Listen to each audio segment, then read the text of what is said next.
I often get asked about the fact that I am a qualified engineer and now I'm a full-time working photographer. Hi, by the way.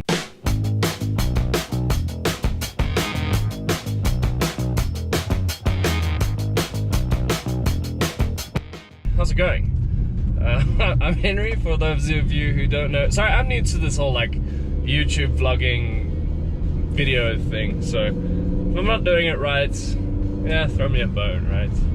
Anyways, as I was saying, I get asked a lot about people, or about the fact that I'm an engineer and working as a full-time photographer. And a lot of people always say like, man, that's so brave. It's so courageous for you to go out and do your own thing, that you're now running your own business in a creative field that's super flooded with not a lot of work opportunities because there's so many people. And it always makes me a little bit awkward.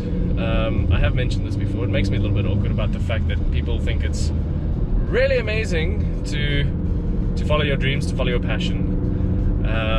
But yeah, like it's really scary at the same time. So I wanted to just jump into one or two things that would maybe make life a little bit easier if you're thinking about doing the same kind of thing. So first thing, numero uno, my Spanish is not great, is if you are looking at making your passion your job or full-time career or money-making avenue, I would seriously suggest doing it for a short while whilst you're busy with your other day job to see if you can even make money from it. Photography is obviously quite a well-known field for being able to make money. There are things like wedding photography, product photography, hell, even here we have like matric dances that you can go photograph at. I myself am an events photographer. I do a lot of corporate events.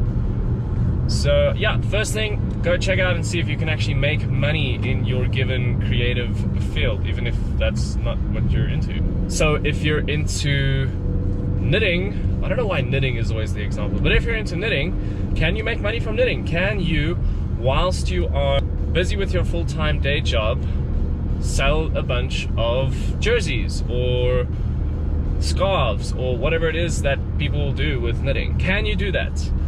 And only once you are able to sort of start making an income that is maybe half, or, you know, for me it was like I was able to make an entire month's worth of salary from photography before I quit, you know, or like went into it full time, then I would say that's a pretty good time to do it. Okay, what's number two? Two, I would say, damn man, why is there so much traffic? Oh my goodness. This is one of the things I really hate. I really hate traffic. Does everyone else like really like traffic? I hate traffic. So two, see if what it is that you're going to be doing, if it's sustainable. Like, do you actually even enjoy doing your passion for extended amounts of time? Like with photography, with me, I was up until 12 o'clock last night for a shoot, and then I got home and I had to edit those photographs because it was for media and it went out for press releases, and I only went to bed at like 1 o'clock. So, you know, are you able to work super long hours with your given project, your given passion? Like, is that something that you're willing to do, to sacrifice? Because it's not a 9 to 5, you're not going to be working normal hours. So is it sustainable? Like, is it sustainable for you in your life, in your lifestyle? Three, people are always thinking that, what are you thinking?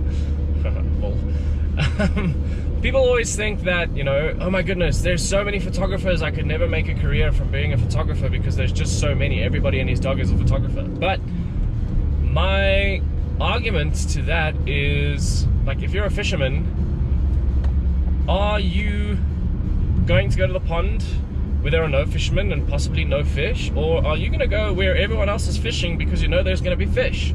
Like, that's one of those things. So is there really a market for what it is that you're doing? Are there a lot of people knitting sweaters and being able, like, we all know the clothing industry is pretty big, so is it a kind of thing like, is there a market for it? Is there a market for what you are creating? A lot of people like to think of it in the way of, is there a problem that you are providing a solution for? Is that something that you have? And is it something that you're able to provide? So, yeah, that's number 3. I'm busy driving, by the way, if you didn't figure that out. On my way to a shoot with Paige. We always do a lot of work together. That brings me on to my next thing, actually, is, are you willing to do it for free? Are you willing to do it for free? Are you willing to create products, services, things that you're willing to give away for free to get more business? So a lot of people, especially in the photography realm, say we'll never shoot for free. People are just taking advantage of us, which is true. And there is a time and a place. But the thing is, there's so many shoots that I've done for free that have gotten me more work. Paige is a model who I work with quite often. I don't think I've ever charged her for a shoot because we've done so much work together, and that's just resulted in other work. Like, I ended up shooting my very first billboard that went up in Pretoria simply because I knew Paige. So don't just think like free shoots are irrelevant. Is free shoots? Don't just think that free services or free products are irrelevant. You often see people giving away things for free as part of a competition. It's to gain more exposure, to sell your service, to sell your products. So are you willing to do your passion for free in order to get more business? I need to make sure I don't cause an accident. Seriously. Who said this YouTube thing and blogger thing was safe, man? No wonder Casey Neistat also like gets in accidents with his like freaking board and stuff all the time. Okay. Number 5. Number 5. Have you got a support system? Do you have friends and family who are willing to put you up in their house for free whilst you slave away on your passion project, building this business of yours?